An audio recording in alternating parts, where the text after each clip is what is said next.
अगर आप भी चाहतनी कोहिनूर म्यूजिक के ऑडियो वीडियो सबसे पहले देखे खतीरा सुने खतीरा तो लाल बटन दबा के चैनल के सब्सक्राइब कर लीजा और साथ ही बेल आइकन के दबावल ना भूलिजा।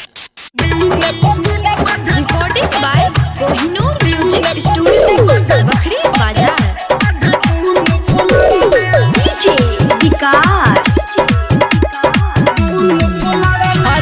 ऊपर से नीचे चिकन आइल जात बारू, सुनो ये गोरी तू मोटाइल जात बारू, सुनो ये गोरी तू मोटाइल जात बारू। ऊपर से नीचे चिकन आइल जात बारू, सुनो ये गोरी तू मोटाइल जात बारू। जहिया से पिया दारू दूध के उठावा ना, के उठावा ना। हर दिन बदन बदे दून फुलावा ना,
भावना, के भावना।